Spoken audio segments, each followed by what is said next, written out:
Should I be investing in private assets? That is our topic today on Informed Investor. And it's also a continuation from a conversation we had around investor protection. Joining me for the conversation today is Jake DeKinder and Dr. Wes Creel. And we are wound up today. We're fired up for this topic. I mean, I'm normally fired up when we come in here, but I really do because we are getting a lot of questions over the last couple of years on this. So I think this one will be good to sort of unpack what do you need to know about those markets. Let's start with a couple of headlines here as it applies to private assets. First one, the gilded age of private equity for the masses.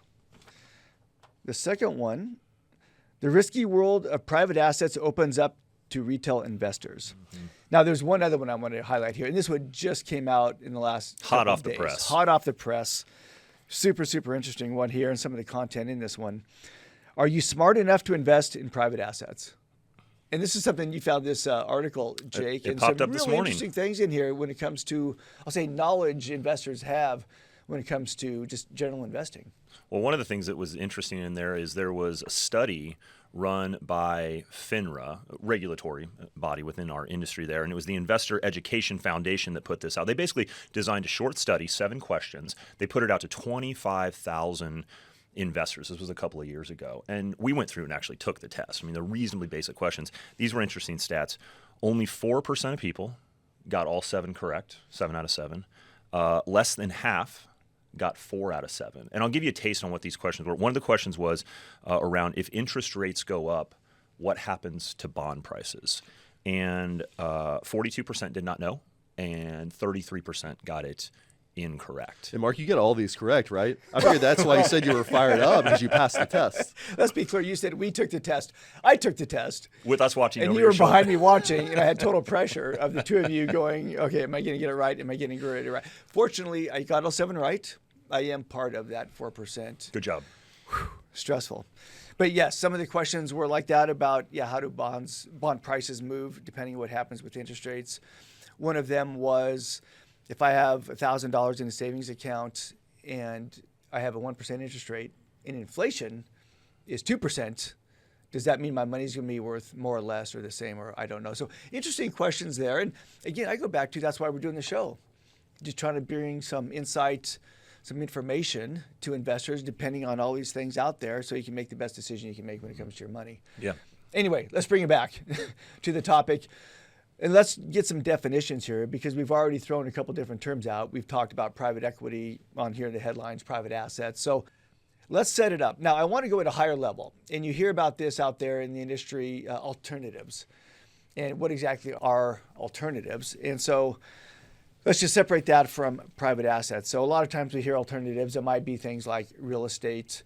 It might be things like commodities or even hedge funds. So something different than publicly traded stocks and bonds. Anything you guys would add to that when we think about alternatives? Yeah, I mean, I think that's a generic definition, just the idea of alternatives, which is something that's outside of the scope of publicly traded assets like stocks, bonds, REITs, and things like that. In private market investing, I think of as being a subset of that. And as the name suggests, I mean, these things are not publicly traded. Mm-hmm. These are in private markets. I mean, I think that's where some of the allure comes into play, right? Because if it sounds private, it sounds like, ooh, there is a mystique associated with it that not just anyone can access these things. And I think that's where the evaluation comes into play. Well, you're spot on with the allure. I mean, I was going to say the exact same thing. It's sort of like we said this a couple of times. I think there's a lot of things that are kind of marketed in this industry and designed to create this either allure, this fear of missing out, this I want access to the stuff that the masses don't have access to. And I think as we start to talk about private assets and private investments, there's definitely that element of it. You hear some of these companies that have been started up and have done phenomenally well. And you think, well, a lot of these companies have that experience. Not necessarily that's always going to be the case here. So let's get into how do we think about private assets or private equity. We'll probably use those terms throughout the conversation here today. But we go back to a prior episode. And I think it's a really important one to reflect on where we talked about a framework to use when you're considering any investment out there, whether it's stocks or bonds or private assets. And so I want to highlight the major categories there of this framework, and then we'll kind of get into each one of those and apply it to private assets. So 4 things there we talked about. One is what's the goal? What are you trying to accomplish? What's your expected return or the return you're going to get over time from that particular investment? What are the risks associated with that investment, and then what are the costs.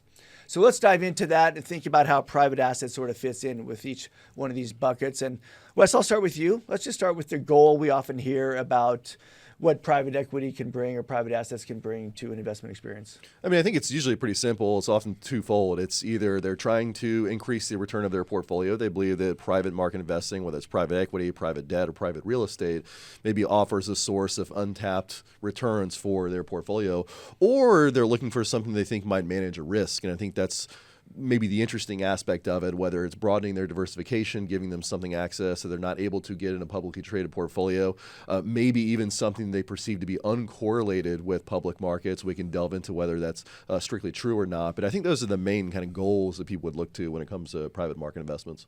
Go into the uncorrelated piece, because I hear that one a lot, which is, it's a diversifier. It's uncorrelated with other parts of my portfolio, or it's uncorrelated with public markets. Yeah, when people talk about adding diversification to their portfolio, one of the ways they might try and measure it is using the correlation, the extent to which the returns of an asset move with the returns of the rest of their portfolio.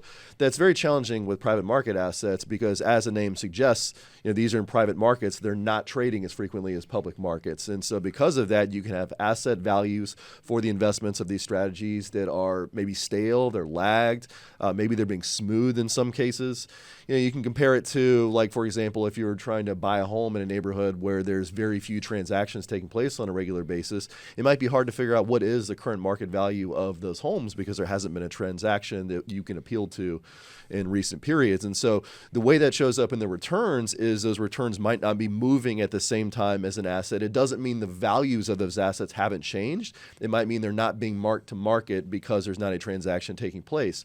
So if you have two things that are not moving together, it becomes very difficult to measure a correlation there. And it's probably not going to be very meaningful. And that means estimating the diversification benefit through that method might not yield meaningful results. Mm-hmm. Let's go back to that idea of mark to market. So here's how I think about that kind of discussion, what you just laid out there. Let's say you have a building, it's on a corner. Let's just say it's a 7-story building worth $10 million. Right across the street is also a 7-story building, and let's say it's worth $10 million.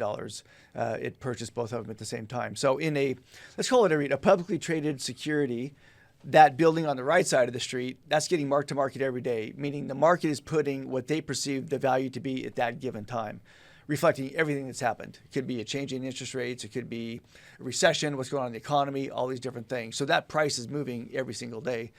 Yet the building on the left side of the street, there is no mark to market that day.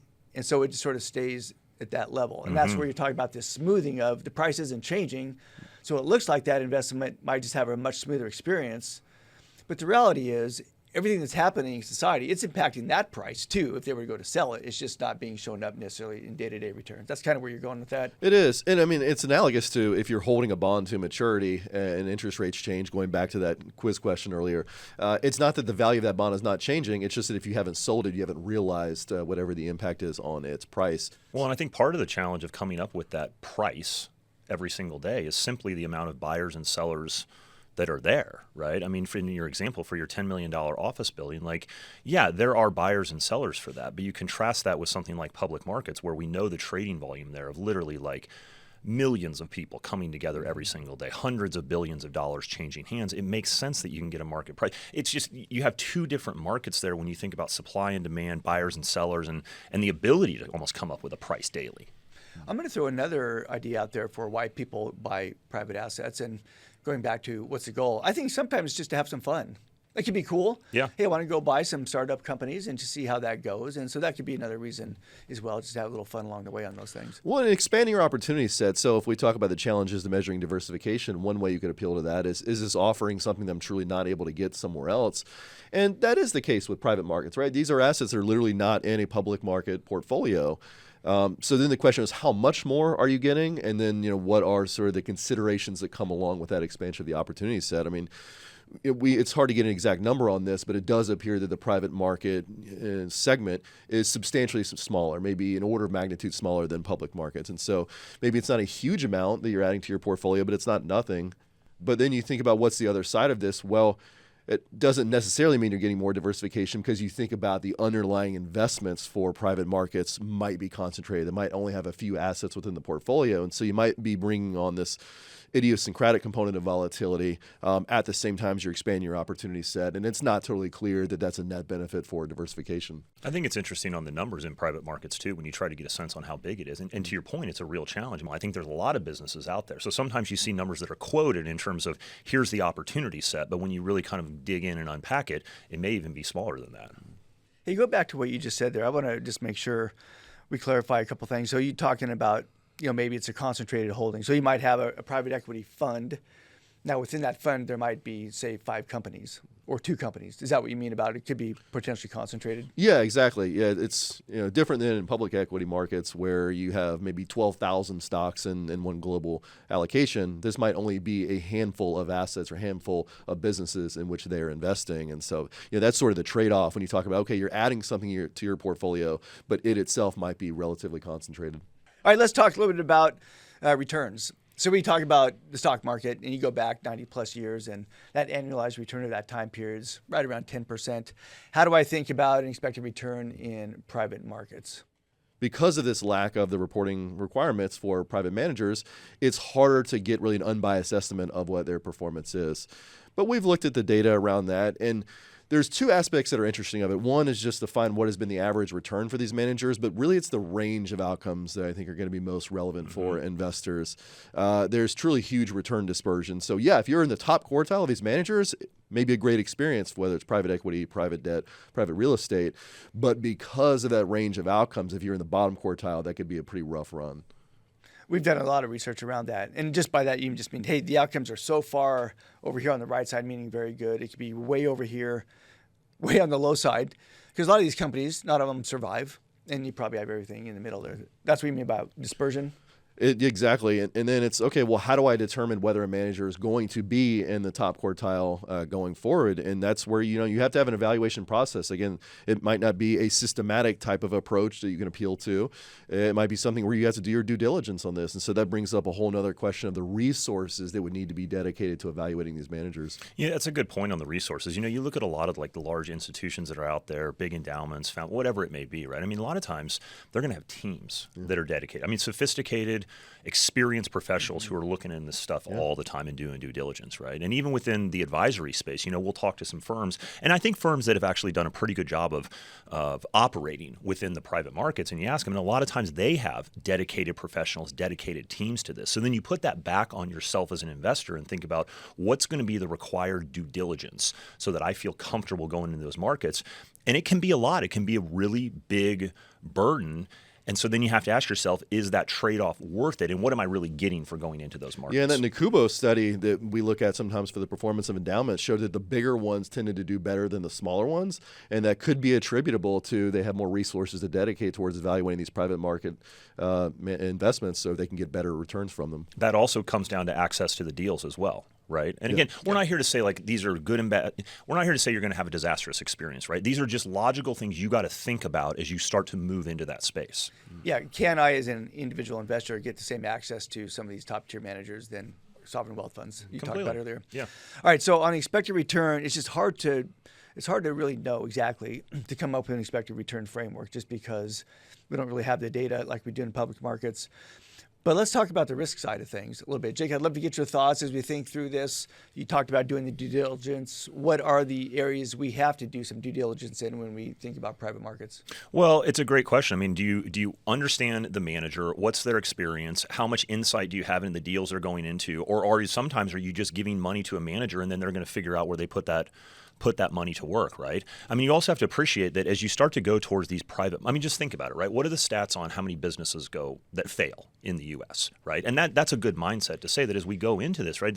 There can be great returns, but there's plenty of stories, there's plenty of examples, and I think intuitively people understand that, businesses go out. And so when you're investing in private equity, to an extent, you kind of want to think about that you can have a home run. It can go really well, but you can lose a lot of money, and you have to be prepared for it. And that is also why a lot of these traditionally have been designed for accredited, sophisticated investors. And a lot of times there is an income hurdle or an asset level that you need before you go into it. I mean, that's kind of the way the system was set up. Now, we are seeing some trends now where that's starting to come down a little bit. And I think those are some of the headlines you talked about retail starting to go into it. But again, you just got to be prepared for this, that, yeah, you can do well, but these things can kind of blow up at times. Well, and to be clear, when you're talking about the headlines, retail, there's been conversations, proposals now where making private equity investments available in 401k plans, things like that. Right. So, More so access, it's getting out more there. liquidity. Yeah. Well, let's talk about, you mentioned liquidity just now. How do we think about that as something from a risk perspective in terms of how long is my money tied up? How do I find out how long my money may or may not be tied up in something like that? I mean, the traditional approach to this was your capital would be locked up really for a very long period of time as they made their investments in these businesses. And as they started to exit from their investments, you would get distributions. The more recent innovations have been around these so-called interval funds where you can access liquidity at maybe multiple points during the calendar year. But even that's not a guarantee. And one of the challenges here is these things haven't been around long enough to really stress test them through difficult markets. So we don't know if you'll necessarily be able to access your funds from these. And so it's an open question whether that's really solved the liquidity problem. You think about from a financial planning standpoint too. I mean, the reality is that stuff happens in people's lives, right? I mean, you can get sick, you can have an event, things can happen where you need money, and you have to appreciate that for whatever reason, if you had a large portion of your wealth that was tied up in one of these things, that accessing that and meeting your needs can be really tough to do. Whereas in public markets, I mean, obviously in a retirement plan and all that, there's penalties and all that, but for the most part, like, you got basically daily liquidity if you need it. So just another thing to keep in mind as you go into these investments.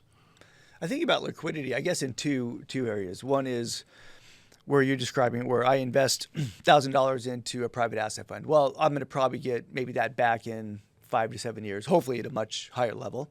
So that's one area. The other one is just something happens in my life where I need to get access to that $1,000. Yeah. And I may or may not be able to, depending on the structure of the deal. So just make sure you absolutely know what type of the policies are around redeeming your money out of a particular fund. Mm-hmm. Okay. Any other risks come to mind as you think about private assets? There's always the element of costs, right? That's one of the things we always encourage people to evaluate when they're thinking about different investments. And the costs are likely to be more substantial for private market investments, maybe an order of magnitude larger. And then, of course, there's also the opportunity cost, right? So you could be investing that money elsewhere where maybe you have more transparency over what the structure is, what the investments are, more of a sense of what the expected return and risk are going to be. So I think those are the other two really big elements that are important to be comfortable with when you're making those trade-offs. The cost one is a good point too, in that there's probably going to be some type of stated fee on what the costs are going to be, but also understand that some of the operating expenses and some other things in terms of running that fund or managing a property or all of those can be borne by the investors. And it may not be the stated fee that you have, but that's going to take away ultimately from your return. So you have to understand that as well. I think about taxes too. Now, there's taxes paid on stocks and bonds. There's going to be taxes paid on income and capital gains on both stocks and bonds as well as private markets. But just go back to the operational nature of taxes. So on publicly traded securities, you get a 1099 from the investor's custodian. For private markets, you usually get a K1. So it's just a little more complex, a little more, I'll say, a longer time period to get your K1. You maybe have to file extensions. So just be aware of those kind of things. It's additional operational complexity. Back to the resources questions, like it's another thing to be on top of. It's not the end of the world, right? But it's something to be cognizant of when you're thinking about whether this investment is for me. Well, it goes back to like, why are you wanting to hold it, right? And if you're really saying, okay, I have an objective in terms of how I want to retire, what I want to do for my kids, all of these things, you want to think about, I want to achieve those returns. And in my opinion, you want to think about doing that where possible in a very straightforward, relatively simple way, if that is an option. And what we're talking about here is now we're talking about more due diligence. We're talking about more tax reporting that may come in, getting all those documents together, delays of K1s. Anybody who's been in a private investment knows, be prepared for a delay of that K1. You're going to get that email, right? It happens. So again, you just like eyes wide open of what am I trying to accomplish and what's the way I can move towards that. The last thing I want to highlight too as a consideration is, I think for a lot of investors out there, they may already have some sort of ownership in a private company. So for example, I think about that here for us at Dimensional, or a lot of our clients are financial advisors where they own their own company. I mean, that's a private company. Completely. Right. So the question is, do you want to overweight that in your portfolio if you already do have some sort of exposure to a private asset or a private company? I think that's a good way to think about it. Because really, what are you saying? You're saying in terms of my overall wealth, and maybe even in terms of my human capital, you could probably tie some of that stuff in there, right? Of how much exposure do I already have to private markets, and then why do I need to do something different? And again, I want to be real clear. We are not saying good or bad investment, right? It's a different beast. And be very clear on those different areas. Again, know your liquidity. Yeah. Know the fee structure. Know probably, again, go back to, I think, the framework. Know the goals, exactly what you're trying to accomplish in investing in there, and the associated expected returns and costs. The 401k thing is going to be interesting. I'm glad you brought that up. That to me is really going to be interesting on how that's going to work out. Because traditionally you have sort of the stock portfolio, the bond portfolio, target date funds, whatever, things that people I think understand public markets relatively liquid. That's going to be an interesting one to watch. We'll go back to your survey. So if 4% of people are getting all of those questions right, you hope maybe those are the ones who are selecting private equity in their 401ks, but that might not be the case. Yeah. Yeah, I do think that was an interesting survey. I'm glad you found that article. It's wild. It is wild. And I just think it raises the point there again of how many investments are marketed because it can sell and people will buy them because it appeals to something emotionally for them, but it may not necessarily always be in their best interest, or people may not necessarily know exactly what they're getting into with some of these different investments. So hopefully we bring some color to that. Yeah. So, we talk a lot about private equity, private assets, and one of the areas that we hear a lot of these different companies are going into is artificial intelligence and creating some different solutions for that. So I think that could be a great topic for us going forward on a future episode. So let's make artificial intelligence a future episode. Thank you for joining us here today on The Informed Investor, and be sure to hit that subscribe button. Have a great day, everybody.